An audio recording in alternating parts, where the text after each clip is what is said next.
तुम्हें माने सदा प्रभुंकर प्रशंसा कर परमेश्वर को पवित्र स्थान रे ताहांकर प्रशंसा कर ताहांक पराक्रम उत्पन्न शून्य मंडल रे ताहांकर प्रशंसा कर ताहांक विक्रमी कार्य सकाशु ताहांकर प्रशंसा कर ताहांक श्रेष्ठ महत्व अनुसारे ताहांकर प्रशंसा कर तुरी ध्वनि रे ताहांकर प्रशंसा कर नेबल ओ बीणा यंत्र रे ताहांकर प्रशंसा कर दारावाद्य ओ नृत्य द्वारा ताहांकर प्रशंसा कर तारयुक्त ଯନ୍ତ୍ର ଓ ବଂଶୀରେ ତାହାଙ୍କର ପ୍ରଶଂସା କର ଉଚ୍ଚ କରତାଳରେ ତାହାଙ୍କର ପ୍ରଶଂସା କର ଉଚ୍ଚ କରତାଳ ଧ୍ୱନିରେ ତାହାଙ୍କର ପ୍ରଶଂସା କର ନିଶ୍ୱାସ ପ୍ରଶ୍ୱାସ ଧାରୀ ପ୍ରତ୍ୟେକ ପ୍ରାଣୀ ସଦା ପ୍ରଭୁଙ୍କର ପ୍ରଶଂସା କରୁ ତୁମେ ମାନେ ସଦା ପ୍ରଭୁଙ୍କର ପ୍ରଶଂସା କର ଆମେନ୍।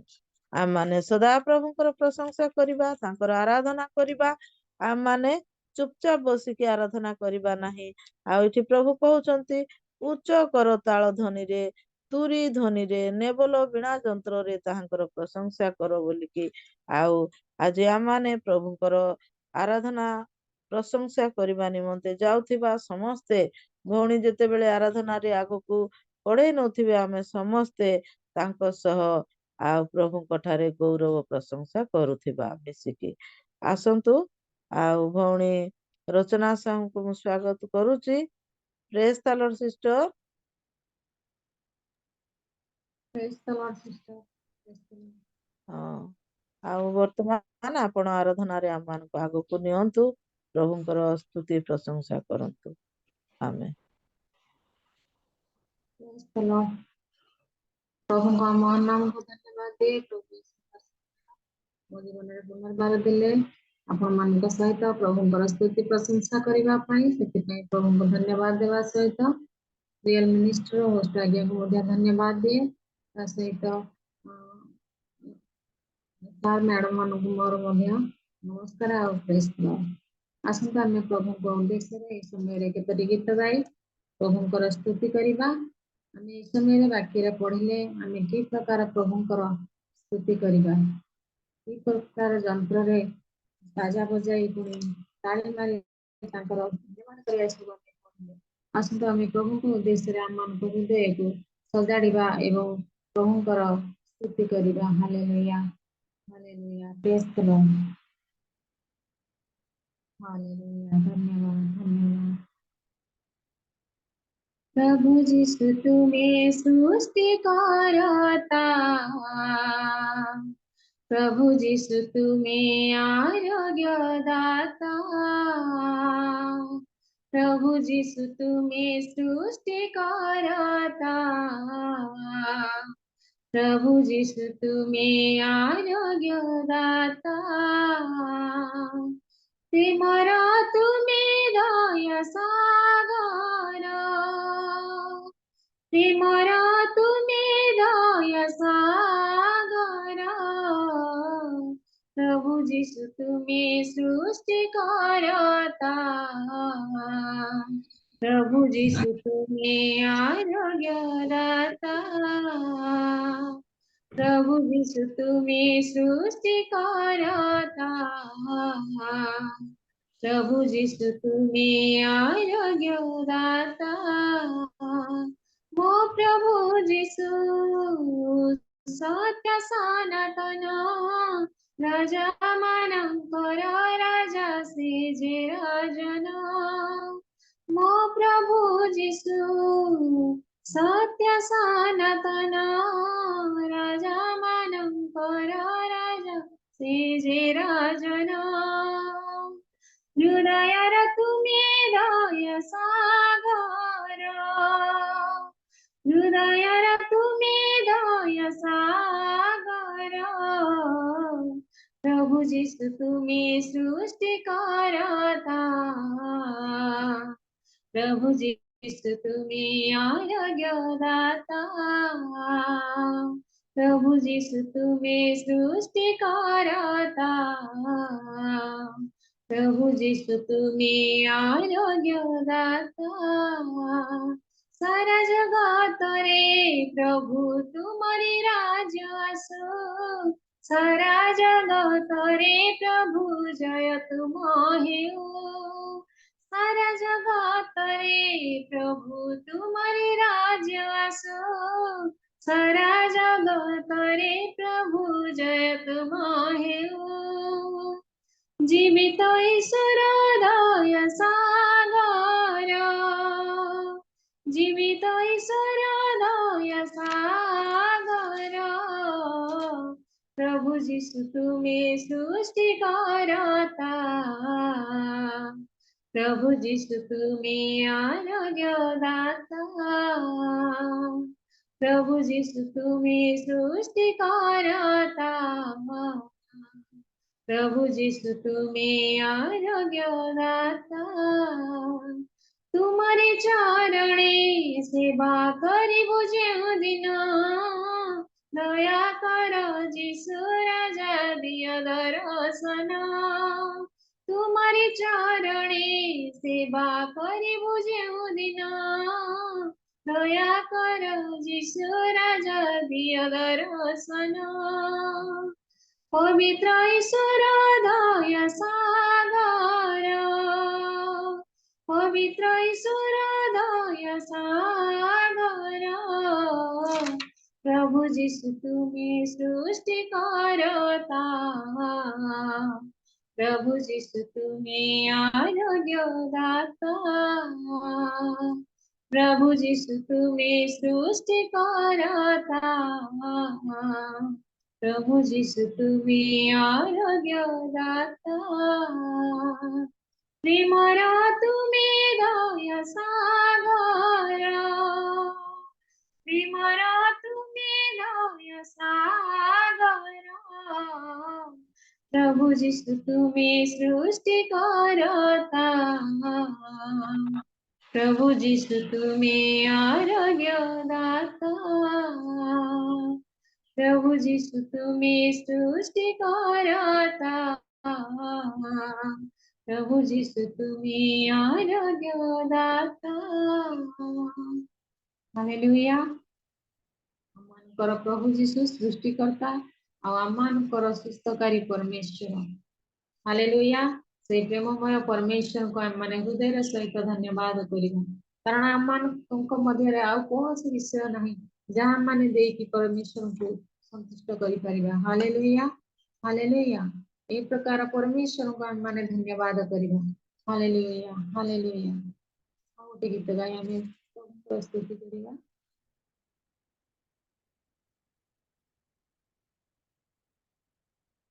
हालात बदल जाता है हालात बदल जाता है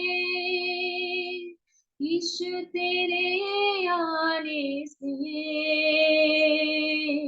यीशु तेरे आने से तेरे आने से तेरे आने से तेरे आने से आने से आने से तेरे आने से तेरे आने से तेरे आने से आने से आने से हालात बदल जाता है हालात बदल जाता है यीशु तेरे आने से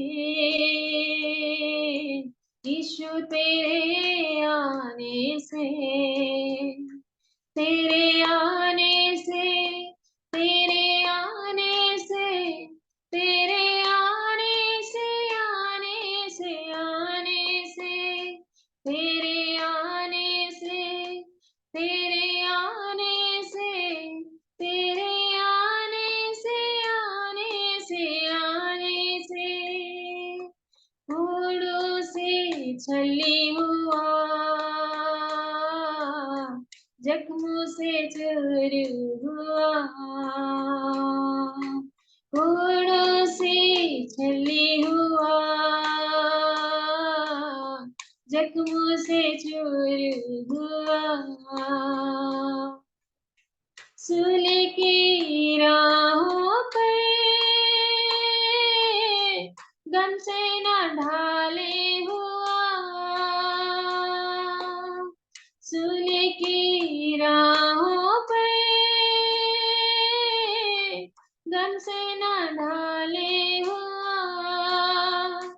बीमारी शिफा पाते हैं, बीमारी शिफा पाते हैं।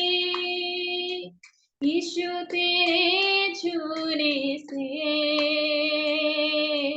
यीशु तेरे छूने से, तेरे छूने से, तेरे छूने से, तेरे छूने से, छूने से, छूने से, तेरे छूने से, तेरे छूने से, तेरे छूने से, छूने से, छूने से हालात बदल जाते हैं, हालात बदल जाते हैं।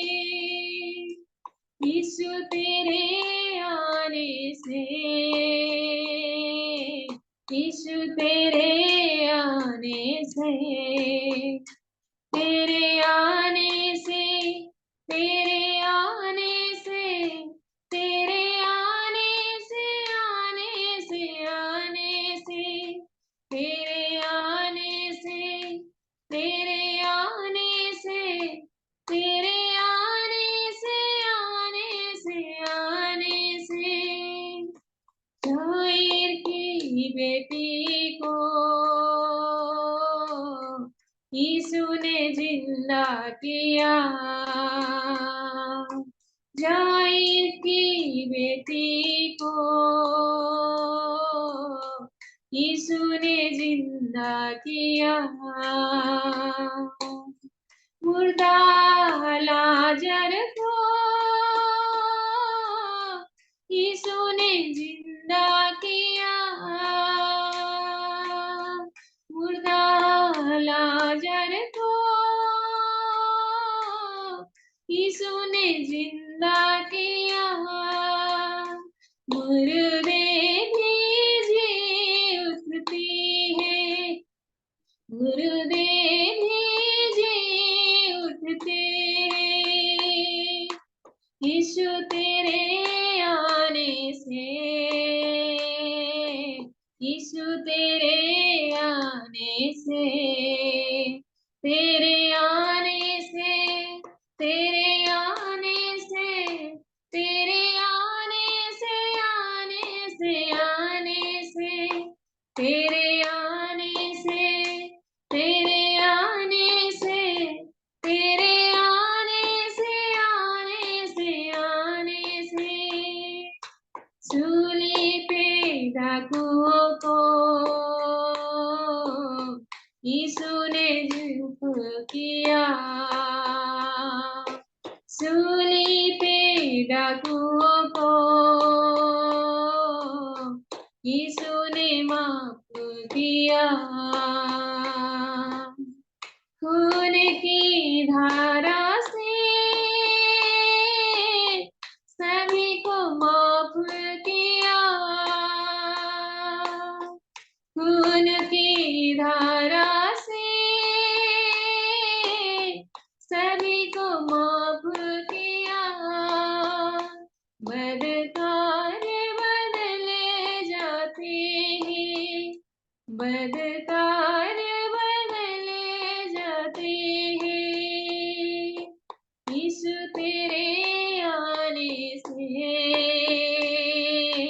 यीशु तेरे आने से, तेरे आने से, तेरे आने से, तेरे आने से, आने से, आने से, तेरे आने से, तेरे आने से, तेरे आने से, आने से, आने से हालात बदल जाता है, हालात बदल जाता है। यीशु तेरे आने से, यीशु तेरे आने से, तेरे आने से, तेरे आने से, तेरे आने से, आने से, आने से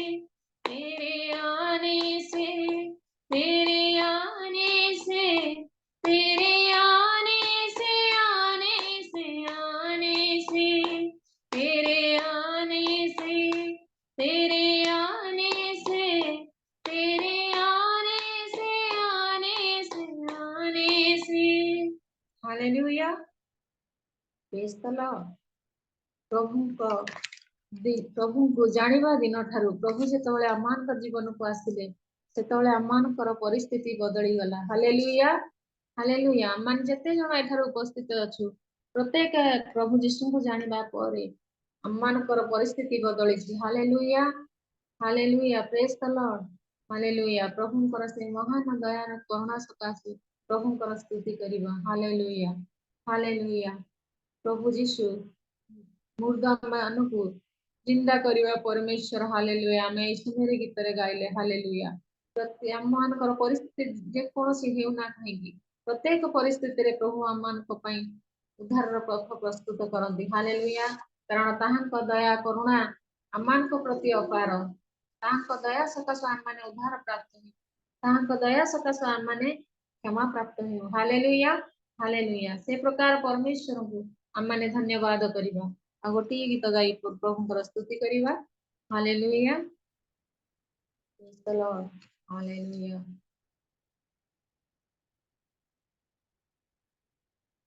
दया करे मोते प्रभु दया रे मु पाइछि सबु। क्षमा करे मोते यीशु क्षमा रे मु लभिछि सबु।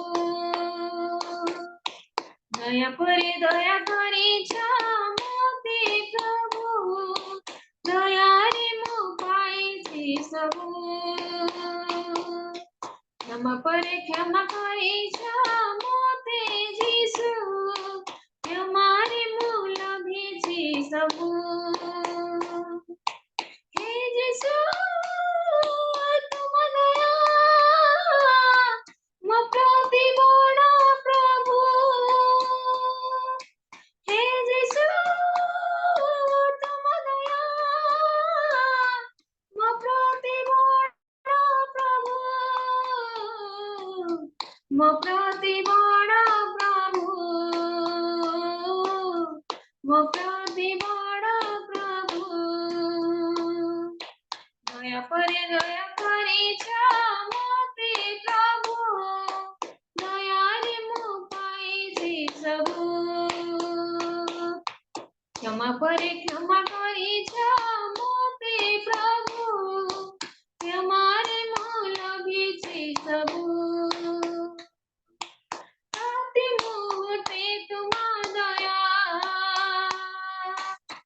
मो प्रति नुआ नुआ जेबे खोजे तुम करुणा करी न केबे उणा। प्रति मुहूर्ते तुम दया मो प्रति नुआ नुआ जेबे खोजे तुम करुणा करी न केबे उणा। नहिबो केबे शेष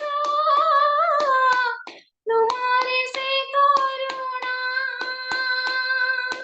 नहिबो केबे शेष तुमारी से करुणा, तुमारी से करुणा, तुमारी से करुणा। दया करे मोते प्रभु दया रे मु पाइछि सबु। क्षमा करे मोते यीशु क्षमा रे मु लभिछि सबु। दया करे मोते प्रभु दया रे मु पाइछि सबु। क्षमा करे मोते यीशु क्षमा रे मु लभिछि सबु। तुमरी मंगल दया मो संगे नीति रहु। तुमरी अमृत आशीष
मोते जीसु क्षमारे मौला भेजे सबू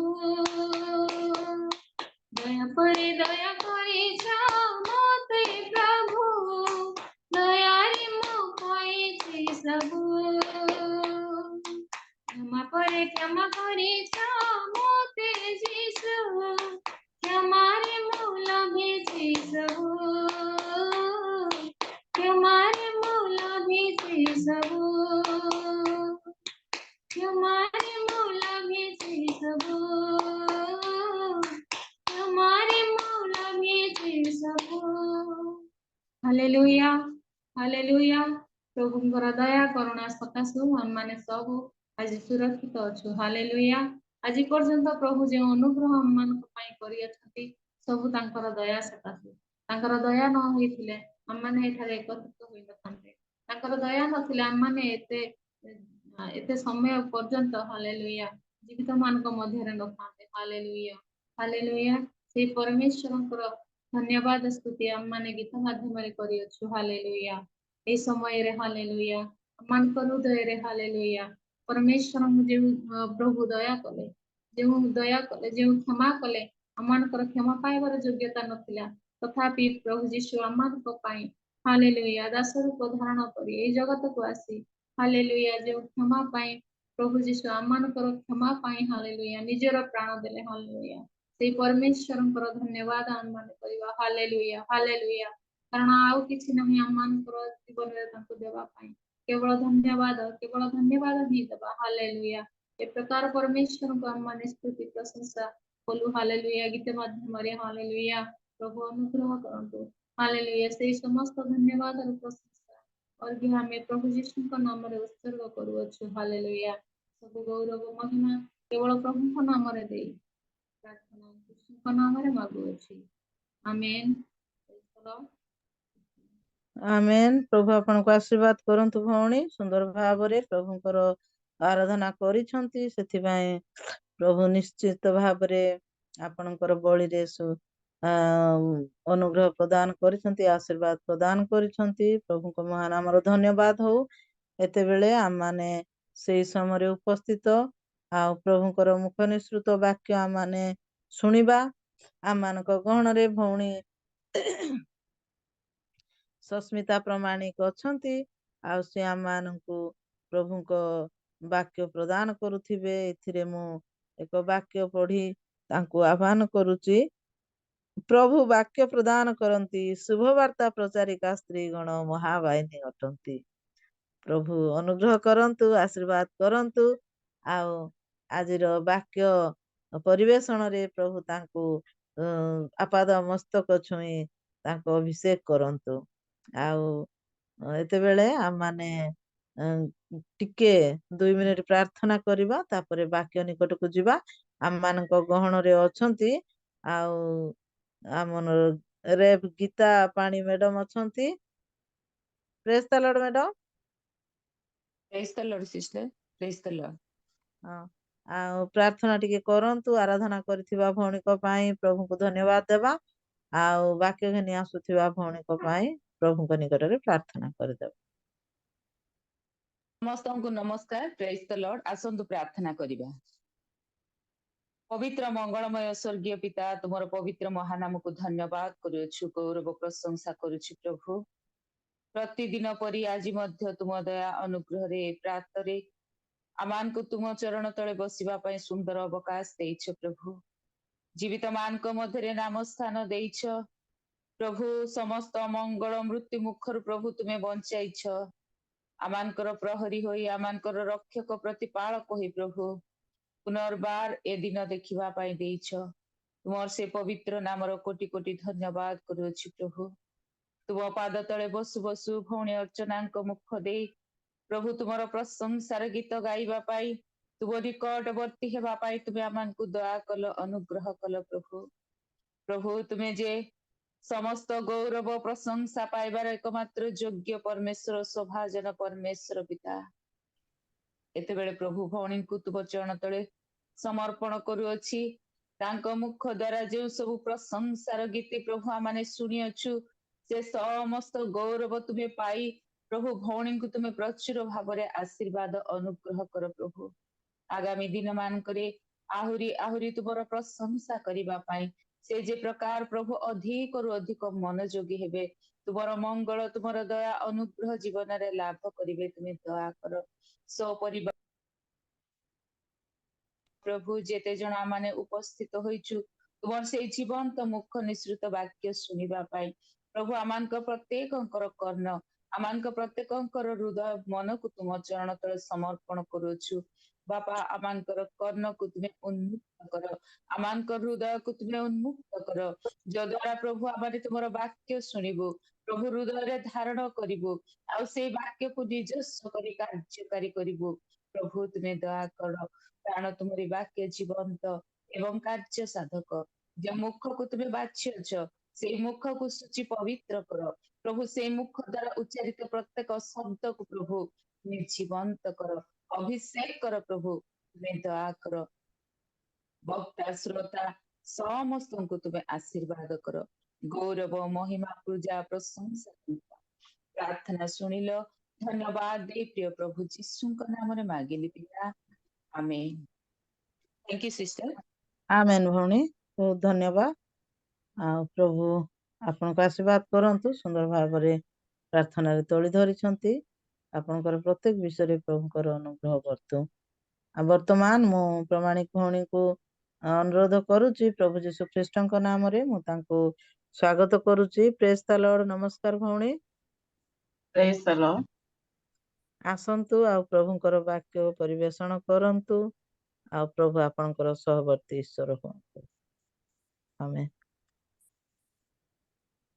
ସମସ୍ତଙ୍କୁ ପ୍ରେଜ ଦ ଲର୍ଡ ଆଉ ସୁନ୍ଦର ଆରାଧନା ଦ୍ୱାରା ମାନେ ପ୍ରଭୁଙ୍କର ଉପସ୍ଥିତିକୁ ଅନୁଭବ କରିପାରିଛୁ ଆଉ ସେଥିପାଇଁ ପ୍ରଭୁଙ୍କ ମହାନାମକୁ ଧନ୍ୟବାଦ ଦିଏ ବାସ୍ତବରେ ଯେମିତି ବିଳାପରେ ଲେଖା ଅଛି ସଦାପ୍ରଭୁଙ୍କର ବିବିଧ ଦୟା ସକାଶୁ ଆମମାନେ ବିନଷ୍ଟ ହୋଇନାହୁଁ କାରଣ ତାହାଙ୍କ କରୁଣା ଶେଷ ହୁଏ ନାହିଁ ସେ ସବୁ ପ୍ରତି ପ୍ରଭାତରେ ନୂତନ ତୁମ୍ଭର ବିଶ୍ୱସ୍ତତା ମହତ ଏହା ମୁଁ ମନରେ ସ୍ମରଣ କରୁଅଛି ଏଥିପାଇଁ ମୋର ଭରସା ଅଛି ବାସ୍ତବରେ ଆମମାନଙ୍କୁ ପ୍ରଭୁ ଯୋଉ ଦୟା କରିଛନ୍ତି ଅନୁଗ୍ରହ କରିଛନ୍ତି ଆଜି ଆମମାନେ ଏଇ ସୁନ୍ଦର ସୁଯୋଗର ଅଧିକାରୀ ହେଇପାରିଛୁ ସେଥିପାଇଁ ସର୍ବପ୍ରଥମେ ଆମମାନଙ୍କ ପାଇଁ ମନୋଯୋଗୀ ସର୍ବ ଅବସ୍ଥାରେ ଆମମାନଙ୍କୁ ସମ୍ଭାଳି ରଖିବା ପାଇଁ एकमात्र निर्भर योग्य आमानकर अति प्रेमिक प्रियतम प्रभु जीशुଙ୍କ महानामକୁ धन्यवाद दिए प्रभु अनेक दिन परे आज मो परी अयोग्य को आपण मानक निकट रे उपस्थित कराइछंती तांकर वाक्य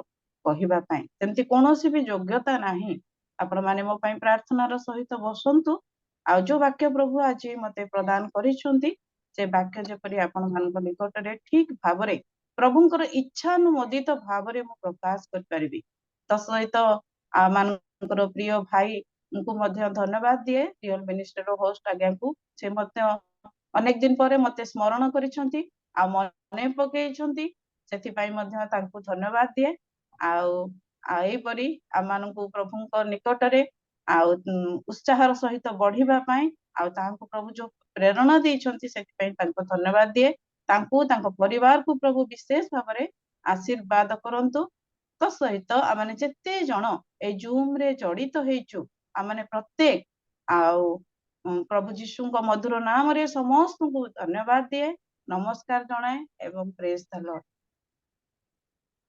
आसंतु आज आमाने जो वाक्य मध्यम को जिबा आ ए परे को घटना जो घटना द्वारा आज आमानकर जीवन रे आमाने किछि शिक्षा करिबा एवं प्रभुଙ୍କର निकटरे आहुरी आत्मिकता रे बढ़िबा को पारिबा सेही वाक्यटी को आमाने अध्ययन करिबा आमानक मध्य रे वाक्य पढ़िबा पई के अछंती कि जदि पढ़िबे पढ़ियन्ते बहुत भलो होंता ता होची आमानकर अति प्रिय वाक्य लूक तार 13 पर्वर 10 पदरु 17 पदर शेष जाए लूक तार 13 पर्व 10 पदरु आ 17 पदर शेष जाए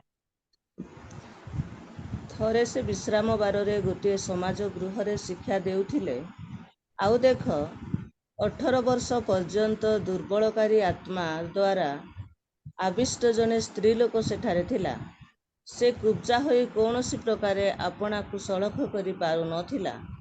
ଯୀଶୁ ତାହାଙ୍କୁ ଦେଖି ପାଖକୁ ଡାକି କହିଲେ, ହେ ନାରୀ, ତୁମ୍ଭର ଦୁର୍ବଳତାରୁ ମୁକ୍ତ ହେଲ।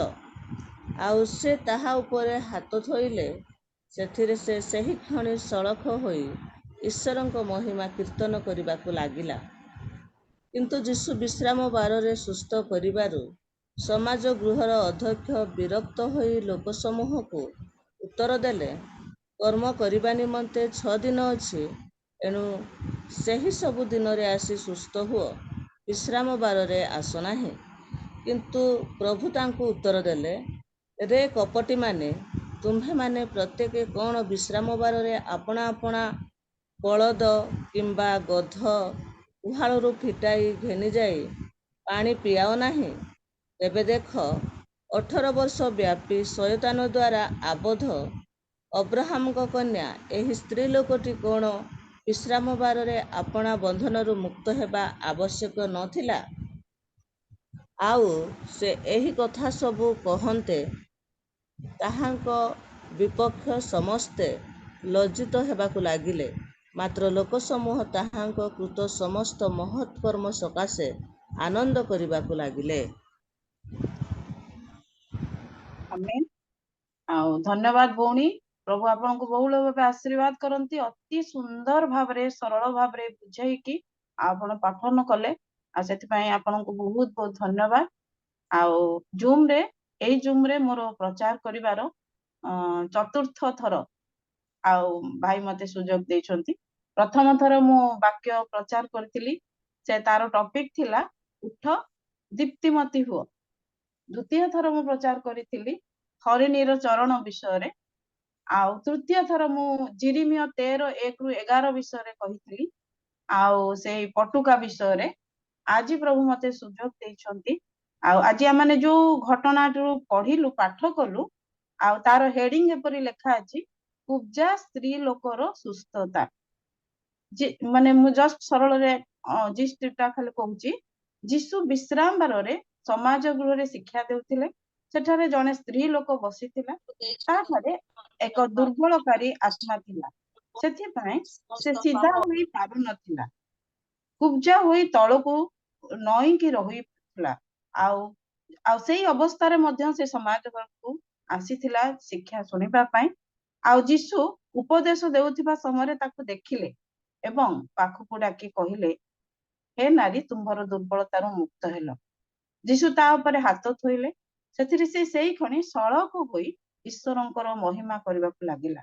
କିନ୍ତୁ ସେଠାରେ ସେଇ ସମାଜ ଗୃହର ଅଧ୍ୟକ୍ଷ ଏହା ଦେଖି ବହୁତ ବିରକ୍ତ ହୋଇ ଲୋକ ସମୂହକୁ କହିଲେ, ତୁମ ପାଖରେ କାମ କରିବା ନିମନ୍ତେ 6 ଦିନ ଅଛି, ସେଇ ସବୁ ଦିନରେ ଆସି ସୁସ୍ଥ ହୁଅ, ବିଶ୍ରାମ ବାରରେ ଆସ ନାହିଁ। ସୁସ୍ଥ ହେବାର ଅଛି ତ ବିଶ୍ରାମ ବାରକୁ ଛାଡି ଅନ୍ୟ ଦିନ ଗୁଡିକରେ ଆସ। ସମାଜ ଗୃହର ଅଧ୍ୟକ୍ଷ ଏହିପରି ଭାବରେ ମନୋଭାବରେ ସେ ଥିଲେ। ଆଉ ଯଦି ଆମେ ତାପରେ ଯଦି ଦେଖିବା, ସେପରି ଏମିତି ଲେଖା ହଉଛି ଯେ ଯୀଶୁ ଏହା ଶୁଣି ସେ ଅଧ୍ୟକ୍ଷକୁ କହିଲେ, କପଟି ମାନେ। ସେଠି ସେ ଅଧ୍ୟକ୍ଷକୁ ଯୀଶୁ କପଟି ମାନେ ବୋଲି ଉଚ୍ଚାରଣ କରିଛନ୍ତି। ଆଉ ସେ କହୁଛନ୍ତି, ତୁମାନେ କ'ଣ ବିଶ୍ରାମ ଦିନରେ ଆପଣା ବଳଦ କିମ୍ବା ଗଧକୁ ଗୁହାଳରୁ ଫିଟେଇ ଘେନି ଯାଇ ପାଣି ପିଆଇ ନଥାଅ? ଏଇ 18 ବର୍ଷ ଧରି ଶୈତାନ ଏ ସ୍ତ୍ରୀକୁ ଆବଦ୍ଧ କରି ରଖିଥିଲା। ଏଇ ବନ୍ଧନରୁ ମୁକ୍ତ କରିବା କ'ଣ ଆବଶ୍ୟକ ନଥିଲା? ଏଇ ସବୁ ବିଷୟ ସମସ୍ତେ ଯେପରି ବିପକ୍ଷ ଯୋଉମାନେ ଥିଲେ, ଏଇ କଥା ଶୁଣି ସେମାନେ ଲଜ୍ଜିତ ହେଲେ ବୋଲି ଲେଖା ଅଛି। 16 ପଦରେ ଲେଖା ଅଛି, ସେମାନେ ଏଇ ସବୁ କଥା ଶୁଣି, 17 ପଦରେ ଲେଖା ଅଛି ନା, ବିପକ୍ଷ ସମସ୍ତେ ତାଙ୍କର ଏଇ କଥାକୁ ଶୁଣି ଲଜ୍ଜିତ ହେବାକୁ ଲାଗିଲେ। ମାତ୍ର ଲୋକ ସମୂହ ଯୀଶୁଙ୍କର କୃତ ଏହି ମହତ୍ କର୍ମ ଦେଖି ଆନନ୍ଦ କରିବାକୁ ଲାଗେ। ଦେଖନ୍ତୁ, ଆଉ ଆଜି ଆମେ ଏଇ ଘଟଣାରୁ କିଛି କଥା ଶିକ୍ଷା କରିବା, ଯାହା ଆମର ଆତ୍ମିକ ଜୀବନ ନିମନ୍ତେ ସୁସ୍ଥତା ଏବଂ ଉଦ୍ଧାରର କାରଣ ହେବ ଏବଂ ଶାରୀରିକ ସୁସ୍ଥତା ମଧ୍ୟ ଆମେ ପାଇପାରିବା। ତେଣୁ ଧ୍ୟାନର ସହିତ, ପ୍ରାର୍ଥନାର ସହିତ ବାକ୍ୟକୁ ବିଶ୍ୱାସ କରି ଗ୍ରହଣ କରିବା।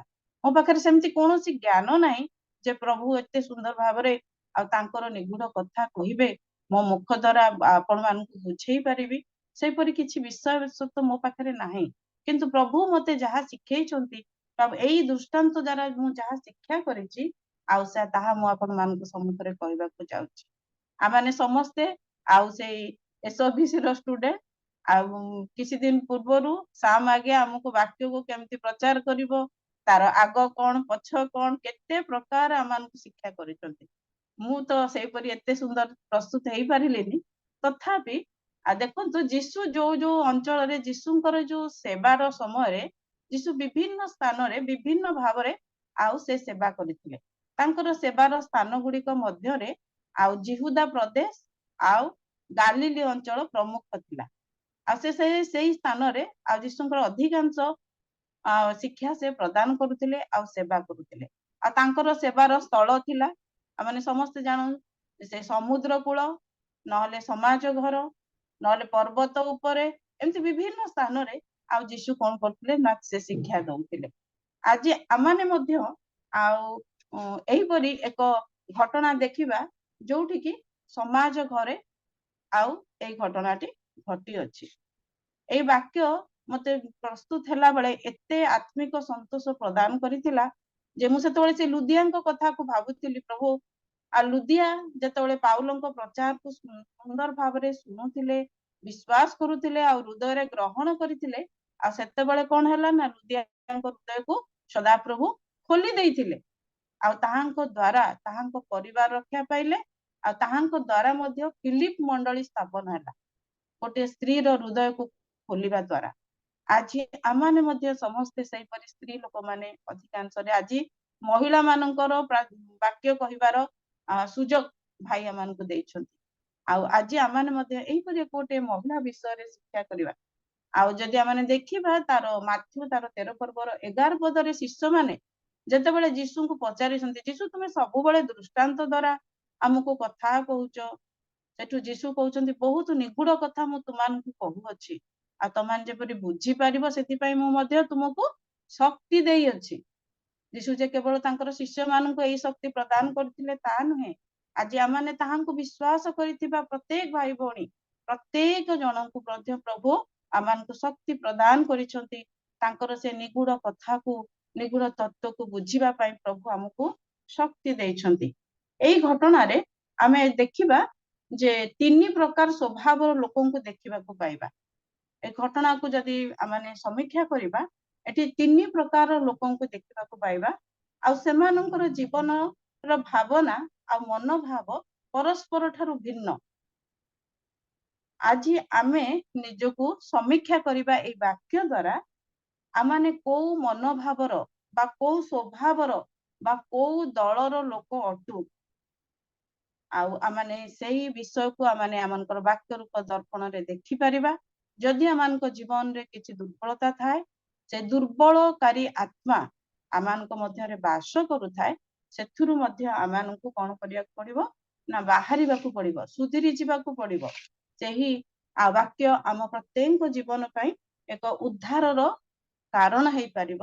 ସେଇ ବିଷୟରେ ଆମେ ଆଲୋଚନା କରିବା। ପ୍ରଥମ ଦଳର ଲୋକ ହଉଛନ୍ତି ସେଇ ଦୁର୍ବଳ ଆତ୍ମା ଆବିଷ୍ଟା ସ୍ତ୍ରୀ। ଆମେ ଦେଖିବା ସ୍ତ୍ରୀ ଲୋକ ବିଷୟରେ ଆମେ ଚିନ୍ତା କରିବା।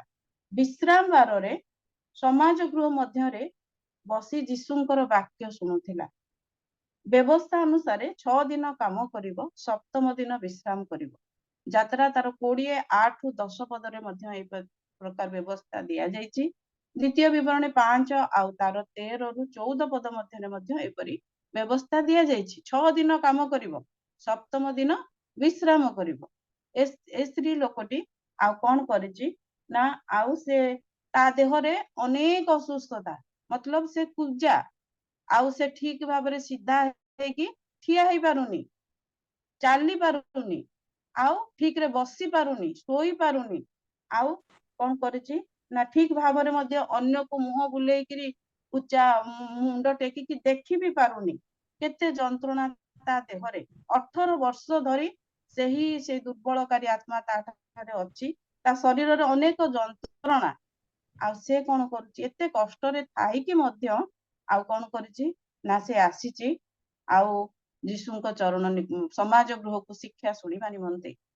ଆଉ तार मध्य सेमती भाभी परिथांता अरे मु तो गोटे कुब्जा स्त्री मु तो नई पड़ुची नई नई चलुची मते देखिले किए भाबिबो खराब भाबिबो मते कौन किए कौन कहिबो मते परिहास करिवे मते थट्टा करिवे मु सही परिबिनी एहीपरि दुर्बलता मो देहरे अछि मु जीवी नाही किंतु से तार दुर्बलता को से आउ कौन करिची ना न देखिकी तार शरीर एते जंत्रणा एते कष्ट एते असुस्थता मध्यरे मध्य आउ से विश्राम बार रे आसीची समाज घर को आराधना करिबा पाई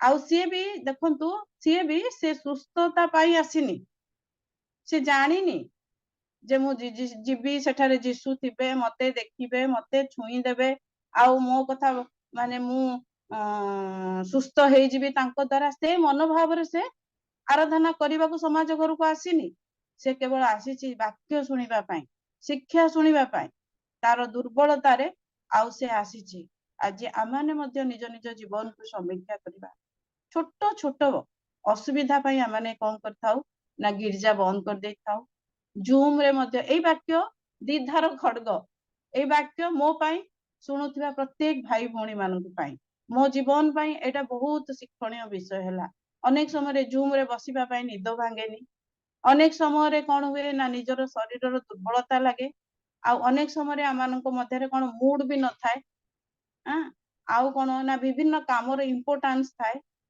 आउ आम कौन करूँ ना देहर जदि किसी बॉडी पेन होता है गृह रे जदि किए गेस्ट आसीगले विभिन्न प्रकार बाहाना विभिन्न प्रकार परिस्थिति आम जीवन रे आसीगले आमे सांगे सांगे कौन करथाउ ना जूम सहभागिता रु वंचित होता गिरजा मध्य जाई न थाउ केवल ऑफलाइन रे मध्य आमे जोग देई न थाउ आउ काहे कि ना माने एही सब विषय हमको बांधिकी रखी देई थाए आमानकर एते दुर्बलता न थाए आमाने जे जाई परिबानी से परि नाही कि जोर टिके वर्षा हे गला कि टाण खरा हे गला कि कौन असुविधा हे गला सांगे सांगे आमे कौन करू ना आज जाई पारलेनी आज मोर एई असुविधा थिला सेति पई मु जाई पारलेनी किंतु देखंतु एठी एते कष्ट रे 18 वर्ष धरी आउ जंत्रणा जर्जरित शरीर रे मध्य आउ कष्ट अनुभव करुथिले मध्य से बेसी समय बसी पारु नथिबो काहे कि ना ता पूरा पूजा नई पड़ी ता शरीर झुंकी जाइए तथापि से आउ आग्रह सहित समाज घर को आसी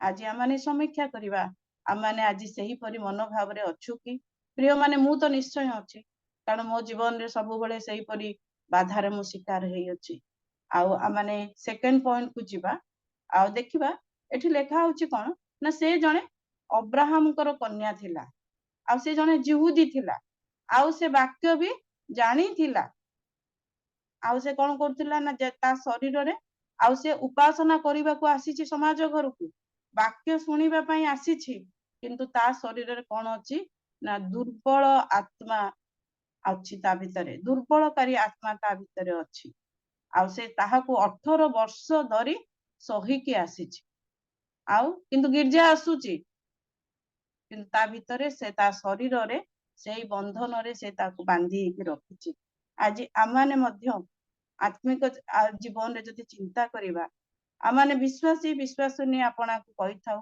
क्रिस्टियन बोलेई थाउ प्रभुंकर दास दासी बोली परिचित होई थाउ आउ कोन आज आमाने मध्य जे प्रकार पढ़िबा कथा आउ आमाने जीवन आत्मिक जीवन रे कोन से प्रकार बढ़ुचो आमाने मध्य गिरजा आसुचु आमे माने उपवास करूचु आमाने हाथ टेकी प्रार्थना करूचु प्रशंसा करूचु गौरव करूचु सबु सभा समिति अटेंड करूचु किंतु आमानक भितरे आज किछि सेही दुर्बल आउ कारी आत्मा आमानक भितरे अछि कि आज आमाने समीक्षा करिबा देखंतु जहा को आउ साधारणतः दुर्बल आत्मा कहले गोटे दुष्टात्मा को बुझाई थाए जतबे जन को दुष्टात्मा लागे आउ से कौन करे चित्कार करि थाए बांती करि थाए गोटे अशांत वातावरण सेठारे तैयारी करि थाए आउ कौन करथा आउ से तार से जो दुष्टात्मार प्रभाव ता शरीर सह्य करि न परिबारु से कौन करिथाए ना माने बहुत चित्कार करिथाए बड़ पार्टी करिके अशांतकर परिस्थिति सृष्टि करिथाए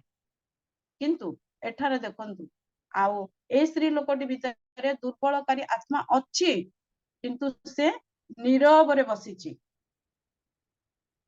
आउ से कौन करछि ना तार शरीर मध्य बंधन अवस्था रे अछि आउ से कौन करुछि ना से नीरव रे बसिछि आउ से कौन से अशांति करूनी आज आमाने समीक्षा करिबा आमान बेले बेले कौन हुए ना आमान को कौन हुए ना बड़ जोरे अशांति लगे कोउ थरे भी आमाने संतुष्ट लाभ करि पारुनी कथा कथा के आमाने कौन करथाउ मिछ कहिथाउ अन्य विरुद्ध रे बचसा करिथाउ टिके टिके रे अन्य को दोष भी देइथाउ काहारी उन्नति आमाने कौन करिथाउ ना सही पारि न थाउ आउ कौन करथाउ ना रागी भी जाइथाउ टिके टिके कथा रे विरक्ति लागि थाए आउ विषय विभिन्न विषय पय लोभ करिथाउ अधिक समय रे आमाने मध्ये कोन प्रार्थना करबा को मन लागि न थाए प्रार्थना करबा गोटे निहाती बोली बसी थाउ किंतु जेपरि भाव रे आराधना करबा कथा सेही परि भाव रे आमाने करि न थाउ वाक्य मध्ये ठीक भाव रे पढिबा पय इच्छा हि न थाए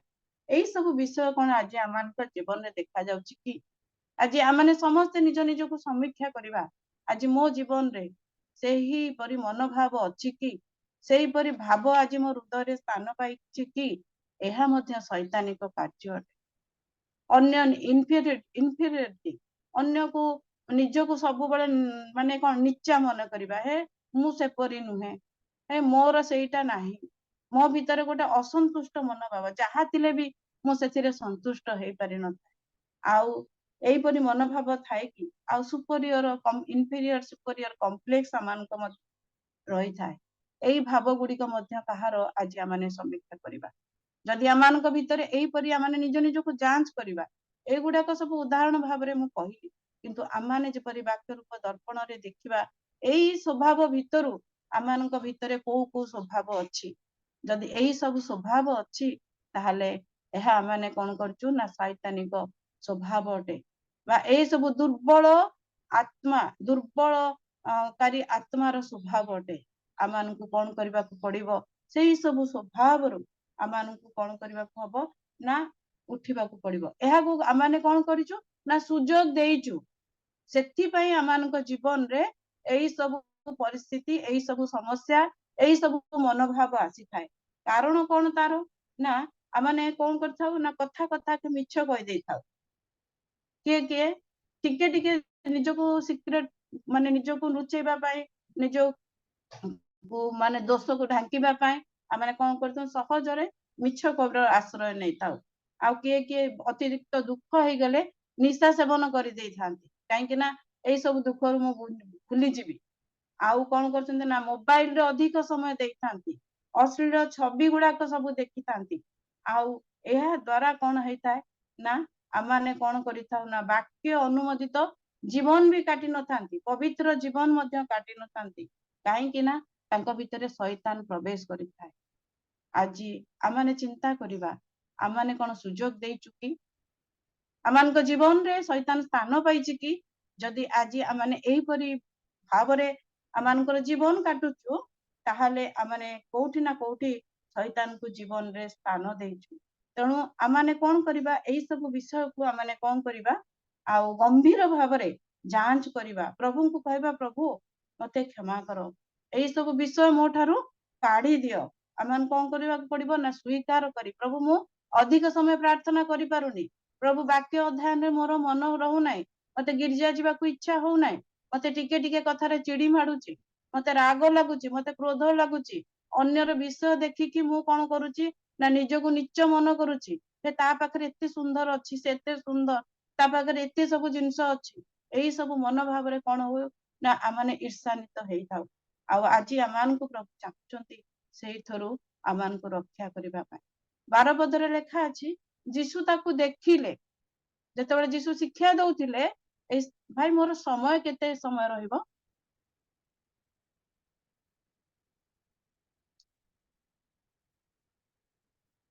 6टा हबो ना केतेटा समय पर्यंत मु कहि परिबी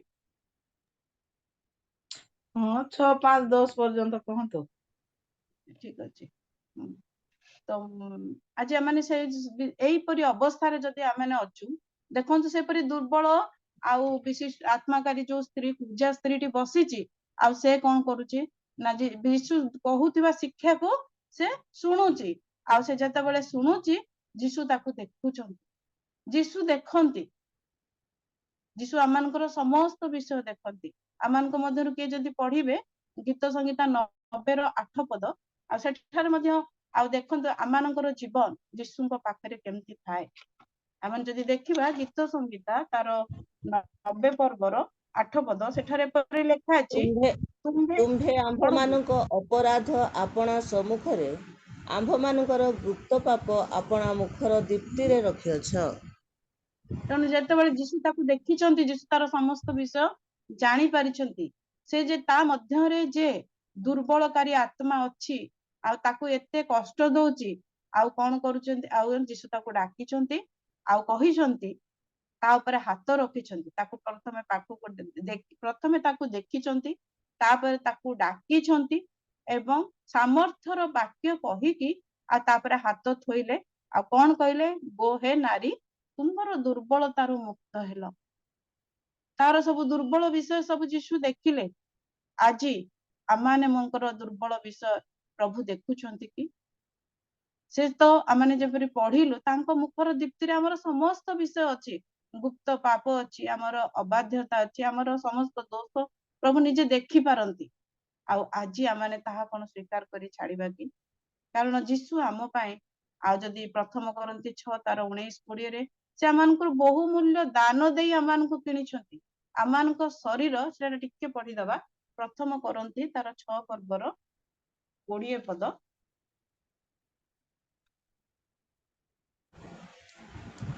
କାରଣ ତୁମ୍ଭେମାନେ ବିଶେଷ ମୂଲ୍ୟରେ କିଣାଯାଇଅଛ, ଏଣୁ ତୁମ୍ଭମାନଙ୍କ ଶରୀରରେ ଈଶ୍ୱରଙ୍କ ଗୌରବ ପ୍ରକାଶ କର। ଈଶ୍ୱରଙ୍କର ଗୌରବର ବିଷୟ ଆଜି ଆମମାନଙ୍କ ଶରୀରରେ ଅଛି କି? ନା ଆମମାନେ ମଧ୍ୟ ସେମିତି ଦୁର୍ବଳକାରୀ ଆତ୍ମା ଦ୍ଵାରା ଆମମାନଙ୍କର ଇଚ୍ଛା ଅନୁମୋଦିତ ଜୀବନ ଆମେ କାଟୁଛୁ। ଆଉ ଏଠୁ ଯେ ଦେଖନ୍ତୁ, ଆଉ ଏଇ ଠାରୁ ଉଦ୍ଧାର ପାଇବା ପାଇଁ ଯୀଶୁ ଆମମାନଙ୍କୁ କଣ କରିଛନ୍ତି ନା ବହୁ ମୂଲ୍ୟ ଦାନ ଦେଇକି ଆମମାନଙ୍କୁ କିଣିଛନ୍ତି, ଆମମାନଙ୍କ ଶରୀରରେ ତାଙ୍କର ଗୌରବକୁ ପ୍ରକାଶ କରିବା ପାଇଁ। ଆମମାନଙ୍କର ଯୋଉ ପବିତ୍ର ଶାସ୍ତ୍ର ବାଇବଲ, ସେ ଆମମାନଙ୍କୁ ମୁଖ ନିସୃତ ସାମର୍ଥ୍ୟର ବାକ୍ୟ ସେ ଆମମାନଙ୍କୁ ଦେଇଛନ୍ତି। ତେଣୁ ସେ ବାକ୍ୟକୁ ପଢିବା ଆଉ ଆମେ କହିବା, ଯୀଶୁଙ୍କ ବାକ୍ୟ ଦ୍ଵାରା, ପ୍ରଭୁ ତମେ ତୁମର ବାକ୍ୟ ଦ୍ଵାରା ମତେ ଛୁଇଁ ଦିଅ। ଯେତେବେଳେ ଆମେ ସାମର୍ଥ୍ୟର ସହିତ କହିଥାଉ, ଯେତେ ବଡ ବନ୍ଧନ ଥିଲେ ମଧ୍ୟ ତାହା ଛିଣ୍ଡିଯାଏ, ଆମେ ସୁସ୍ଥ ହୋଇଥାଉ। ଆଉ ଯଦି ତାହା ଯଦି ଆମମାନଙ୍କର ପିଢି ଦର ପିଢି ପାପ ଥିବ, ଯଦି ପିଢି ପିଢି ଧରି ଯଦି ପାପ ଥିବ, ଦେଖନ୍ତୁ ଜଣେ ଯଦି ପୁଅ ଗୋଟେ ପିତାର ପାଖରେ ଗୋଟେ ବ୍ୟଭିଚାରର ଆତ୍ମା ଥିବ, ତାହେଲେ ତା ପୁଅ ପାଖରେ ମଧ୍ୟ ଥିବ। ଏଇପରି ଗୋଟେ ଉଦାହରଣ ଦେଲି। ଏଇପରି ପିଢି ଧରି ମଧ୍ୟ ବିଭିନ୍ନ ପ୍ରକାର ଶ୍ରାପରେ ଆଉ ଲୋକମାନେ ଦିନ କାଟନ୍ତି। ଆମେମାନେ ମଧ୍ୟ ଆମମାନଙ୍କର ଅଜାଣତରେ ଆମମାନଙ୍କ ଭିତରେ ଏହିପରି ଦୁର୍ବଳକାରୀ ଶକ୍ତି ଗୁଡିକ ଆମ ଭିତରେ ଥାଏ। ଆଉ ଆଜି ଆମେମାନେ ସମୀକ୍ଷା କରିବା, ଆଉ ଯେତେ ବଡ ପାପ ହେଲେ ବି, ଯେତେ ମାନେ ଯେମିତି ଆକୁ 18 ବର୍ଷ ଧରିକିରି ଯୋଉ ଥିଲା, ସେ ବର୍ଷାବଧି ରୋଗରେ ଆକ୍ରାନ୍ତ ଥିଲା। ଆମମାନଙ୍କର ଜୀବନରେ ଯଦି ପିଢି ଧରି ଯଦି ବି ଆଉ ସେ ପୁରୁଣା ସ୍ୱଭାବ ଆଚରଣ ଥାଏ, ତାହେଲେ ଯୀଶୁ ବି ମୁକ୍ତ କରିପାରନ୍ତି। ଆଉ ଯଦି ଆମେ ତାଙ୍କର ସ୍ପର୍ଶକୁ ଅନୁଭବ କରିବା ପାଇଁ ଆଜି ଆମେ କଣ କରିବା, ପ୍ରାର୍ଥନାର ସହିତ ରହିବା। 12 ବର୍ଷ ଧରି ପ୍ରଦର ରୋଗଗ୍ରସ୍ତ ସ୍ତ୍ରୀ କଥା ଚିନ୍ତା କରନ୍ତୁ। ଆଉ ଯୀଶୁଙ୍କ ପାଖକୁ ଯେତେବେଳେ ସେ ଆସିଛି ଆଉ ତାଙ୍କର ବସ୍ତ୍ରକୁ ବିଶ୍ୱାସର ସହିତ ସ୍ପର୍ଶ କରି ଛୁଇଁଲା, ତା ଜୀବନରେ ଅଦ୍ଭୁତ ସୁସ୍ଥତା ପାଇଲା। ଆଉ ଏଠାରେ ଆମେ ସେଇ ଦେଖିବା ଯେ ଏଠାରେ ଯୀଶୁ ମଧ୍ୟ ଆଉ ତା ଉପରେ ହାତ ଥୋଇ ତାକୁ ସୁସ୍ଥ କରୁଛନ୍ତି, ଏଇ କୁବ୍ଜା ସ୍ତ୍ରୀକୁ। ଆଉ କାହିଁକି ନା ସେ ଆଉ ସୁସ୍ଥ ହବାର ତାର ଆବଶ୍ୟକ ଥିଲା, ଆଉ ପ୍ରଭୁ ତାକୁ ସୁସ୍ଥ କଲେ। ଆଜି ଯଦି ଆମେ ଦେଖିବା, ସେଇ ବ୍ୟଭିଚାରୀ ସ୍ତ୍ରୀ ଆଉ ଯିଏ ମଧ୍ୟ ଆଉ ଯୀଶୁଙ୍କ ପାଖକୁ ଆସିଛି, ଯୀଶୁଙ୍କ ପାଖକୁ ତାକୁ ଆଣିଥିଲେ ଲୋକମାନେ ବ୍ୟଭିଚାର କର୍ମରେ ଧରା ପଡିଥିବା ସ୍ତ୍ରୀକୁ। ଆଉ ଯୀଶୁ ମଧ୍ୟ ତାକୁ ଆଉ ତାର ଦୋଷକୁ ଧରି ନଥିଲେ, ଆଉ କଣ କରିଥିଲେ ନା ତାକୁ ଆଉ ସେ କଣ କରିଥିଲେ ନା ତାକୁ କ୍ଷମା ଦେଇଥିଲେ, ଆଉ ତାର ସେଇ ବ୍ୟଭିଚାରକୁ ସେ ଗଣନା କରିନଥିଲେ। ଆଉ ଆଜି ଆମେମାନେ ମଧ୍ୟ ଏଇ ବିଷୟରୁ ଶିକ୍ଷା କରିବା। ଆମେ କଣ କରିବା ନା ଅନ୍ୟର ଦୋଷ ଦେଖେଇ ବିଚାର କରିଥାଉ। ଆମମାନେ ଅନ୍ୟର ଦୋଷକୁ ଧରିବା ଆମମାନଙ୍କର ଗୋଟେ ବଡ, ଯେମିତି ଯୋଉ କାହାର କିଛି ହେଲେ ଯଦି ଆମେ ଦେଖିବା, ମଣ୍ଡଳୀର ଲୋକଙ୍କ ଉପରେ ମଧ୍ୟ ଆମର କଣ ମାନେ ଅସନ୍ତୁଷ୍ଟ ଥାଉ, ଆମେ ମଧ୍ୟ ତାଙ୍କର ବିଚାର କରିଥାଉ। ଆଉ ପାଷ୍ଟରଙ୍କ ଉପରେ ଯେତେବେଳେ ଆମେ ରିଜିଡ୍ ହେଇଯାଇଥାଉ, ପାଷ୍ଟରଙ୍କ ଉପରେ ମଧ୍ୟ ଆମମାନଙ୍କୁ ଯଦି କିଛି ଗୋଟେ ଉପଦେଶ ଦେଇଥିବେ, ଆମର ଜୀବନ ସେପରି ନଥିବ ଯଦି କହିଦେବେ, ତାହେଲେ ଆମେ ମଧ୍ୟ ତାଙ୍କର, ସିଏ ତ ଭଲ ପାଷ୍ଟର, ଆଉ ଆମେ ସେମିତି ମଧ୍ୟ ବିଚାର କରିଥାଉ। ନିଜର ସମ୍ପର୍କୀୟ ମାନଙ୍କ ଠାରେ ମଧ୍ୟ ଆମେ ସେମିତି ଦୋଷ ରୂପକ ବିଚାର କରିଥାଉ। ଯୋଉଠାରେ କାମ କରୁ ଅଫିସରେ ମଧ୍ୟ ଲୋକମାନଙ୍କ ଠାରେ ଆମେ ସେଇପରି ଦୋଷ ଦେଇ କଥା କହିଥାଉ। ପଡୋଶୀର ଦୋଷକୁ ଧରିଥାଉ। ଆଉ କଣ କରିଥାଉ ନା ଆମ ସ୍ୱାମୀ ସ୍ତ୍ରୀ ମଧ୍ୟରେ ମଧ୍ୟ ଆମେ ପରସ୍ପରର ଦୋଷ ଦେଇ କଥାବାର୍ତ୍ତା କରିଥାଉ। କିନ୍ତୁ ଦେଖନ୍ତୁ ଯୀଶୁ ଏଠି କହୁଛନ୍ତି, ଯୀଶୁ ତାକୁ କହିପାରିଥାନ୍ତେ ସେ କୁବ୍ଜା ସ୍ତ୍ରୀକୁ, ତୁ ଗୋଟେ ଅବ୍ରାହମର କନ୍ୟା, ଆଉ ତୁ ଗୋଟେ ଜିହୁଦୀୟ ସ୍ତ୍ରୀ, ତୋ ଭିତରେ ଏଇ ଶୈତାନର ଦୁର୍ବଳକାରୀ ଆତ୍ମା କେମିତି ଆସିଲା? ଯୀଶୁ ତାକୁ ପଚାରି ପାରିଥାନ୍ତେ, କିନ୍ତୁ ଯୀଶୁ ତାକୁ କିଛି ବି ପଚାରି ନଥିଲେ, ତାର ଦୋଷକୁ ସେ ଧରି ନଥିଲେ। ଆଉ ଆମମାନେ ମଧ୍ୟ ଆଉ ଏଇଥିରୁ ଶିକ୍ଷା କରିବା, ଯୀଶୁ ଯେହେତୁ କାହାର ଦୋଷ ଧରି ନଥିଲେ, ସେଦିନ ସେଇ ସମୀରଣୀୟ ସ୍ତ୍ରୀ 5 ସ୍ୱାମୀର ସ୍ତ୍ରୀ ଥିଲା, ତାର ସେ କୋଉ ପ୍ରକାର ସ୍ତ୍ରୀ ହେଇଥିବ ଆଉ ଆମେ ଜାଣିଛୁ, କିନ୍ତୁ ଆଜି ତାର ଦୋଷକୁ ମଧ୍ୟ ଯୀଶୁ ଧରି ନଥିଲେ। ଆଉ ଆମେ ସମସ୍ତେ ଏଇପରି ଗୋଟିଏ ଗୋଟିଏ ବିଷୟ, ସମୟ ହେଲାଣି, ଗୋଟିଏ ଗୋଟିଏ ବିଷୟକୁ ଯଦି ଆମେ ଚିନ୍ତା କରିବା, ତାହେଲେ ଆମେ ମଧ୍ୟ ଅନେକ ସମୟରେ ଅନ୍ୟର ଦୋଷ ଧରିଥାଉ। କିନ୍ତୁ ଏଇ ବାକ୍ୟ ଆଜି ଆମମାନଙ୍କୁ ଶିକ୍ଷା ଦିଏ, ଆମେ ମଧ୍ୟ ଆମର ଯୀଶୁ ଆଉ ଦୋଷ ଧରି ନଥିଲେ। କ୍ରୁଶ ଉପରେ ଯୋଉମାନେ ଯୀଶୁଙ୍କୁ ଚଢଉଥିଲେ, ଆଉ ଯୀଶୁ ତାଙ୍କୁ ମଧ୍ୟ ଦୋଷ ନ ଧରି ତାଙ୍କୁ କ୍ଷମା ଦେଇଥିଲେ। ଆଜି ଆମମାନେ ମଧ୍ୟ ମୃଦୁ ଭାବରେ, ଆଉ ଆମମାନେ କଣ କରିବା, ଅନ୍ୟକୁ ଦୋଷ ନ ଦେଇକିରି ଆମମାନଙ୍କୁ କୋମଳ ଭାବରେ, ଆଉ ଆମମାନେ ତାହାଙ୍କ ମୃଦୁ ଭାବରେ ତାଙ୍କ ସହିତ ଆଲୋଚନା କରିବା। ଆଉ ଯୀଶୁ ଏଠି କହୁଛନ୍ତି ଯେ କୁବ୍ଜା ସ୍ତ୍ରୀକୁ କହିଲେ, ହେ ନାରୀ, ତମେ କଣ ନା ତୁମର ସେ ଦୁର୍ବଳତାରୁ ମୁକ୍ତ ହେଲ, ସିଧା ହୋଇ। ଆଉ ତାପରେ ଏଇ କଥା ଶୁଣିଲା ପରେ ସେ ସୁସ୍ଥ ପାଇଥିଲା ଆଉ ସିଧା ହେଇଯାଇଥିଲା। ବ୍ୟଭିଚାରିଣୀ ସ୍ତ୍ରୀକୁ ମଧ୍ୟ ଯଦି କହିଲେ ସେଇପରି କହିଲେ, ଯୀଶୁ ମୁଁ ମଧ୍ୟ ତୁମକୁ ଦଣ୍ଡନୀୟ ବୋଲି ବିଚାର କରୁନାହିଁ, ଆଜିଠାରୁ ଆଉ ପାପ କର ନାହିଁ। ଆଉ ସେଇ ସ୍ତ୍ରୀଟି ମୁଣ୍ଡକୁ ତଳକୁ ନୁଆଇକି ବ୍ୟଭିଚାର କର୍ମରେ ଯେପରି ପଡି ଧରିଥିଲା, ଲୋକମାନେ ଆକ୍ଷେପ କରୁଥିଲେ, ସେ ସମୟରେ ସେ ପୁରା ତଳକୁ ମୁଣ୍ଡ ନୁଆଇ ଲଜ୍ଜିତ ଅବସ୍ଥାରେ ଯୀଶୁଙ୍କ ସାମ୍ନାରେ ଛିଡା ହେଇଥିଲା। ଯୀଶୁ ସେଠି ତାକୁ ବହୁତ କିଛି କହିପାରିଥାନ୍ତେ, କିନ୍ତୁ ତାକୁ କିଛି କହିଲେ ନାହିଁ। ତାକୁ ମଧ୍ୟ ଦଣ୍ଡନୀୟ ବୋଲି ଆଉ ବିଚାର ନ କରିକି ଆଉ କଣ କହିଲେ, ଆଉ ପାପ କର ନାହିଁ, ଆଉ ତମେ ଯାଅ। ଆଉ ସେଇପରି ଆମମାନଙ୍କ ପ୍ରଭୁଙ୍କ ଠାରୁ ଆମମାନେ ମଧ୍ୟ ଆଉ କଣ କରିବେ, ଯେତେବେଳେ ଆମମାନେ ସେଇଠାରୁ ଆଉ ଆମମାନେ ସୁସ୍ଥ ହବା, ଆମମାନେ ମୁକ୍ତ ପାଇବା, ମୁକ୍ତି ପାଇବା। ଆଉ ସମାଜ ଗୃହର ଅଧ୍ୟକ୍ଷ ଆଉ କ୍ୟାରେକ୍ଟରକୁ ଆମମାନେ ଯିବା 14 ପଦରେ, ଯେତେବେଳେ ଆଉ ସେମାନେ ସୁସ୍ଥ ହେଇଯାଇଛନ୍ତି, ଆଉ ସେତେବେଳେ ସେ ସମାଜ ଗୃହର ଅଧ୍ୟକ୍ଷ କଣ କରିଛନ୍ତି ନା ସିଏ ଆଉ ବିରକ୍ତି ହେଇଯାଇଛନ୍ତି। କୌଣସି ଭଲ କାମ ଦେଖିଲେ ଆଉ ସେ ସହି ପାରିନାହାନ୍ତି। ଆଉ ସେ କଣ କଲେ, ଆମେ ଯଦି ଦେଖିବା, ସେ ଗିର୍ଜାକୁ ଆସିଛନ୍ତି, ସେ ଆରାଧନା କରିବା ପାଇଁ ଆସିଛନ୍ତି, ଆଉ ସେଠି ମଧ୍ୟ ସେ ହାତ ଉଠେଇକି ପ୍ରାର୍ଥନା କରୁଛନ୍ତି, ଆଉ ସେ ପ୍ରଭୁଙ୍କର ଶିକ୍ଷା ଶୁଣୁଛନ୍ତି, କିନ୍ତୁ ତାଙ୍କ ଭିତରେ ମଧ୍ୟ ଏଇ ଅନ୍ୟକୁ ଦୋଷ ଦବାର ବା ଅନ୍ୟର ଯୋଉ ଉପକାର ହେଇଛି, ଯୋଉ ମଙ୍ଗଳ ହେଲା, ସୁସ୍ଥତା ହେଲା, ସେଇକୁ ସେ ସହି ପାରୁନାହାନ୍ତି। ଆଉ ସେ କଣ କରୁଛନ୍ତି ନା ସେ ତାଙ୍କୁ ଆଲିଗେସନ କରୁଛନ୍ତି, ତମମାନେ ସୁସ୍ଥ ହବାର ଅଛି, 6 ଦିନ ହେଲାଣି, ତମେ ଯାଅ, 6 ଦିନ ଧରି ତମମାନେ ସୁସ୍ଥ ହୁଅ, କିନ୍ତୁ ବିଶ୍ରାମ ଦିନରେ ଆସନି, ଏଇ କଥା ନୁହେଁ। ଆଉ ଯୀଶୁ ତାଙ୍କୁ ସେଇଠି କଣ କରିଛନ୍ତି ନା କପଟି, ହେ କପଟି ବୋଲି ତାଙ୍କୁ ଉଚ୍ଚାରଣ କରିଛନ୍ତି, କପଟ ଆଚରଣ କରିଛନ୍ତି। ଆଜି ମଧ୍ୟ ଆମେ ଆରାଧନାକୁ ଯାଇଥାଉ, ସମାଜ ଗିର୍ଜା ଘରକୁ ଯାଇଥାଉ, ଆମେ ଆରାଧନା କରିଥାଉ, ଆଉ ହାତ ଟେକିକି ପ୍ରଶଂସା କରିଥାଉ, ଆଉ ଆମେ ପ୍ରାର୍ଥନା କରିଥାଉ, ଆମେ ପ୍ରଭୁଙ୍କର ନିକଟବର୍ତ୍ତୀ ହେଇଥାଉ, କିନ୍ତୁ ଆମମାନଙ୍କ ମଧ୍ୟରେ ମଧ୍ୟ ଆଉ ସେହିପରି କପଟତାର ଆତ୍ମା ଥାଏ। ଆଜି ଆମେ ସମୀକ୍ଷା କରି ଦେଖିବା, ଆଉ ଆଉ 2 ତିମୋଥୀ ତାର 3 ପର୍ବର 5 ପଦ ଆମେ କାଢିବା। 2 ତିମୋଥୀ ତାର 3 ପର୍ବର 5 ପଦ। ସମୟ ହେଲାଣି, ମୁଁ ଟିକେ ଶୀଘ୍ର ଯିବି। ସେମାନେ ଭକ୍ତିର ଭେକ ଧରନ୍ତି, କିନ୍ତୁ ସେଥିର ଶକ୍ତିକୁ ଅସ୍ୱୀକାର କରନ୍ତି, ଏପରି ଲୋକମାନଙ୍କ ଠାରୁ ଅନ୍ତର ହୁଅ। ଆମେନ୍। ଏଠି ଦେଖନ୍ତୁ, ସେଇ ଯେ ସମାଜ ଗୃହର ଅଧ୍ୟକ୍ଷ, ସେ ମଧ୍ୟ ଆରାଧନା କରିବା ପାଇଁ ସମାଜ ଘରକୁ ଆସିଛନ୍ତି, ପ୍ରଭୁଙ୍କର ଶିକ୍ଷା ଶୁଣୁଛନ୍ତି। ଯେତେବେଳେ ଏ ସ୍ତ୍ରୀ ଲୋକଟି ସୁସ୍ଥ ହଉଛି, ଆଉ ସେ ତାହା ସହ୍ୟ କରିପାରୁନାହାନ୍ତି, ସେ ବିଧି ବ୍ୟବସ୍ଥାକୁ ପ୍ରାୟୋରିଟି ଦଉଛନ୍ତି। ଆଉ ତାର ଏ ସୁସ୍ଥତା ଯେ ଜରୁରୀ ଥିଲା, ଆଉ ସେଇ କଥାକୁ ତାଙ୍କୁ ହୃଦବୋଧ ହଉନାହିଁ। ଆଉ ସେ କଣ ନା ଦୋଷ ଧରୁଛନ୍ତି ଆଉ ଲୋକମାନଙ୍କୁ ସେଇପରି ଶିକ୍ଷା ଦଉଛନ୍ତି। ଏଇପରି ଭକ୍ତିର ଭେକ ଧାରଣ କରି ଆମମାନଙ୍କ ମଧ୍ୟରେ ଆମେମାନେ ମଧ୍ୟ ଅନେକ ସମୟରେ ଆରାଧନା କରିଥାଉ, ଜୁମ୍ ମିଟିଂ ରେ ବସିଥାଉ, ଆମମାନଙ୍କର ପଛରେ ପରସ୍ପର ଠାରେ ବିରୋଧ ଥାଏ, କିନ୍ତୁ ଉପରେ ଆମମାନେ କଣ କହିଥାଉ ନା ପ୍ରେଜ୍ ଦ ଲର୍ଡ, ବହୁତ ଭଲ, ଆପଣ କେମିତି ଅଛନ୍ତି କଣ, କିନ୍ତୁ ତା ବିରୁଦ୍ଧରେ ମଧ୍ୟ ଆମମାନେ କଥାବାର୍ତ୍ତା କରିଥାଉ। ଆଜି ଆମମାନେ ମଧ୍ୟ ସେଇ ଭକ୍ତିର ଭେକ ଧରିଥାଉ, କିନ୍ତୁ ଶକ୍ତିକୁ ଅସ୍ୱୀକାର କରିଥାଉ। ଆଜି ଆମମାନେ କଣ ସେହିପରି ଆଉ ଦୁର୍ବଳ ଆତ୍ମାକାରୀ ମନୁଷ୍ୟ ଅଟୁ କି? ଆମମାନେ ପ୍ରତ୍ୟେକ ଆଜି ନିଜ ନିଜକୁ ସମୀକ୍ଷା କରିବା। ଆଉ ପ୍ରଭୁ କହୁଛନ୍ତି ଗାଲାତୀୟ ତାର 5 ପର୍ବର 1 ପଦରେ ଲେଖା ଅଛି ଯେ କଣ ନା ଦାସତ୍ୱର ଜୁଆଳିରେ, ଆଜିଟା ଟିକେ ପଢିଦବା। ସ୍ୱାଧୀନତା ନିମନ୍ତେ ଖ୍ରୀଷ୍ଟ ଆମ୍ଭମାନଙ୍କୁ ମୁକ୍ତ କରିଅଛନ୍ତି, ଅତଏବ ସ୍ଥିର ହୋଇ ରୁହ ଏବଂ ଦାସତ୍ୱ ଜୁଆଳିରେ ଆଉ ଥରେ ଯୋଚା ନ ଯାଅ। ଆମେନ୍। ତ ପ୍ରଭୁ ଆମମାନଙ୍କୁ ସ୍ୱାଧୀନତା କରିଛନ୍ତି, ଏଇ ସବୁ ବନ୍ଧନ ଆମମାନଙ୍କ ମଧ୍ୟରୁ ପ୍ରଭୁ ଫିଟେଇ ଦେଇଛନ୍ତି।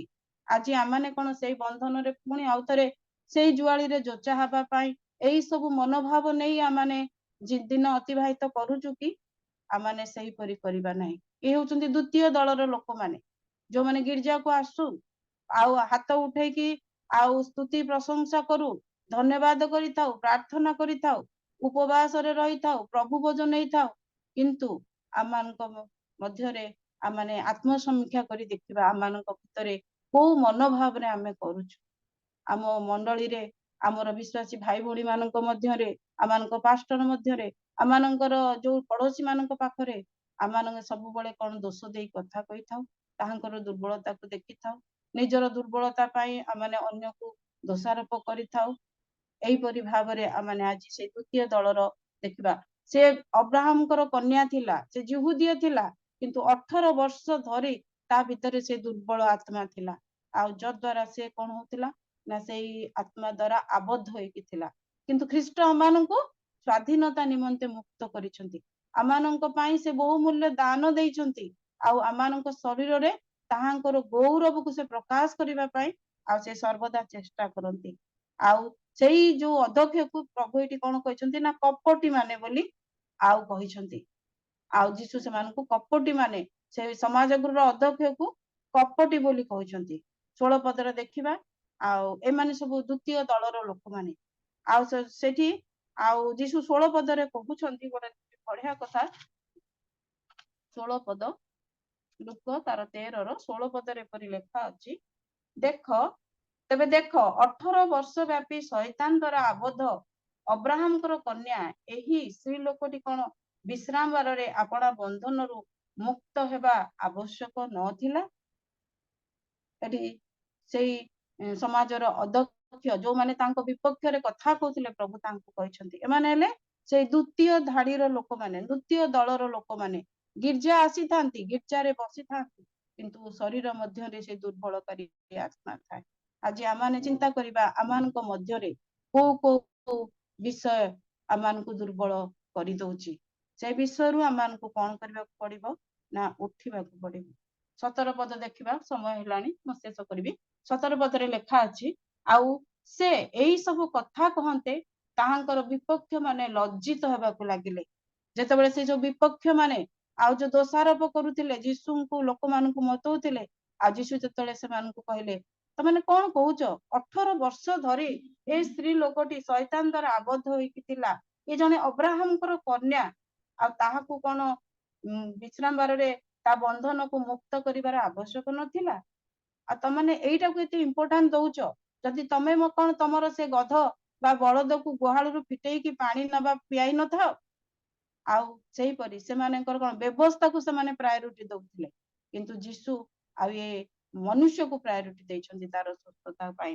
ଆଉ ଯେତେବେଳେ ସେ ଯୀଶୁ ସେମାନଙ୍କୁ ଉତ୍ତର ଦେଇଛନ୍ତି, କପଟି ମାନେ କହିଛନ୍ତି, ବୁଝେଇଛନ୍ତି, ଆଉ ସେମାନେ ଲଜ୍ଜିତ ହେଇଯାଇଛନ୍ତି, ତାଙ୍କ ମୁହଁ ଚୁପ ହେଇଯାଇଛି। ତା ପଛରେ ଦେଖିବା, ମାତ୍ର ଲୋକ ସମୂହ, ସେଇ 17 ପଦରେ ଦେଖିବା, ମାତ୍ର ଲୋକ ସମୂହ ତାହାଙ୍କର କୃତ ସମସ୍ତ ମହତ କର୍ମ ସକାଶେ ଆନନ୍ଦ କରିବାକୁ ଲାଗିଲେ। ସେଇ ଦଳରେ ମଧ୍ୟ ଅନେକ ଲୋକ ଥିଲେ, ଯୀଶୁ ଯେ ତାଙ୍କ ପ୍ରାଣ ପାଇଁ କଣ କଲେ, ଯୋଉ ଆଶ୍ଚର୍ଯ୍ୟ କର୍ମ ସେମାନେ ଦେଖିଲେ, ଆଉ ସେମାନେ କଣ କଲେ ନା ପ୍ରଭୁଙ୍କର ଆନନ୍ଦ କଲେ। ଆଜି ଆମମାନେ ମଧ୍ୟ ସେହିପରି ଯେତେବେଳେ ପ୍ରଭୁଙ୍କର କାର୍ଯ୍ୟ ଆମମାନଙ୍କ ଜୀବନରେ ପ୍ରକାଶିତ ହୋଇଥାଏ, ଅନ୍ୟର କିଛି ମଙ୍ଗଳ ହେଇଥାଏ, ଅନ୍ୟର ଉନ୍ନତିରେ ଆମମାନେ ମଧ୍ୟ ଆନନ୍ଦିତ ହେଇଥାଉ। କାରଣ ଆମମାନେ ପ୍ରଭୁଙ୍କର ଲୋକମାନେ, ଆମମାନେ ପ୍ରଭୁଙ୍କୁ ଧନ୍ୟବାଦ ଦେଇଥାଉ। ଆଉ ସବୁର ସମୟ ଅଛି। ପୂର୍ବରୁ ପଶ୍ଚିମରୁ, ଉତ୍ତରରୁ ଦକ୍ଷିଣରୁ ସାହାଯ୍ୟ, ମାନେ ପୂର୍ବରୁ ଆଉ ପଶ୍ଚିମରୁ ସାହାଯ୍ୟ ଆସିନଥାଏ ଦକ୍ଷିଣରୁ।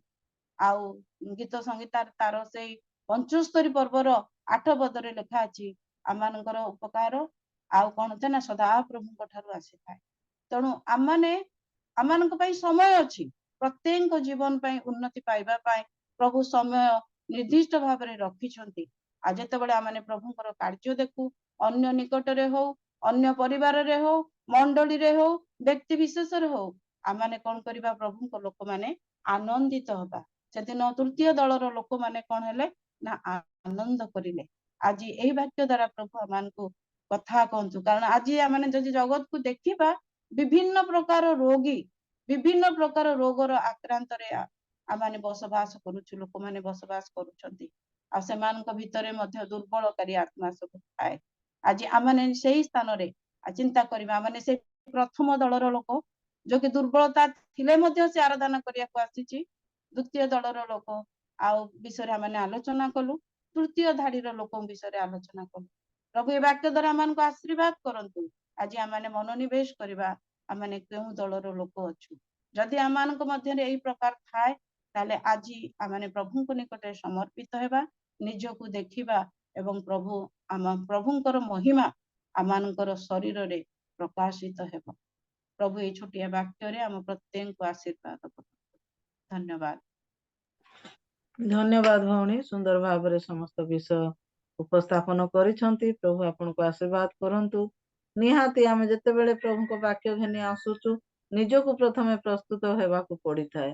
ପ୍ରସ୍ତୁତ ନ ହେବା ପର୍ଯ୍ୟନ୍ତ ଆମେ ପ୍ରଭୁଙ୍କ ବାକ୍ୟ ଦେଇପାରିବା ନାହିଁ। ଆଉ ସୁନ୍ଦର ଭାବରେ ଦୁର୍ବଳକାରୀ ଆତ୍ମା ବିଷୟରେ ଆପଣ କହିଛନ୍ତି। ଆଉ ପ୍ରଭୁ ଆମମାନଙ୍କୁ ଆଶୀର୍ବାଦ କରନ୍ତୁ। ଏଇ ଦିନ ମାନଙ୍କରେ ଆମମାନଙ୍କର ସେଇ ଦୁର୍ବଳତା ନେଇ ପ୍ରଭୁଙ୍କ ନିକଟରେ ଆମେ ଥୋଇବା, ଆଉ ତହିଁରେ ପ୍ରଭୁ ଆମମାନଙ୍କୁ ସେ ସମସ୍ତ ବନ୍ଧନରୁ ମୁକ୍ତ କରିବେ। ପ୍ରଭୁ ଆମ ପ୍ରତ୍ୟେକଙ୍କୁ ଆଶୀର୍ବାଦ କରନ୍ତୁ। ଏତେବେଳେ ଆମମାନଙ୍କର ସମସ୍ତ ବିଷୟ ସମାପ୍ତ ହୋଇଛି। ଆଜିର ଆରମ୍ଭରୁ ପରିଚାଳନା ମଧ୍ୟସ୍ଥି ପ୍ରାର୍ଥନା ଠାରୁ ଏଯାବତ ପ୍ରଭୁ ଆମମାନଙ୍କର ସହବର୍ତ୍ତୀ ଈଶ୍ୱର ହୋଇଛନ୍ତି। ପ୍ରତ୍ୟେକ ସମୟରେ ସେ ତାଙ୍କର ଉପସ୍ଥିତି ପ୍ରଦାନ କରିଛନ୍ତି। ସେଥିପାଇଁ ସଦା ପ୍ରଭୁ ପରମେଶ୍ୱରଙ୍କୁ ମୁଁ ଧନ୍ୟବାଦ ପ୍ରଦାନ କରୁଛି। ଏତେବେଳେ ଆମମାନଙ୍କ ଗହଣରେ ଆଉ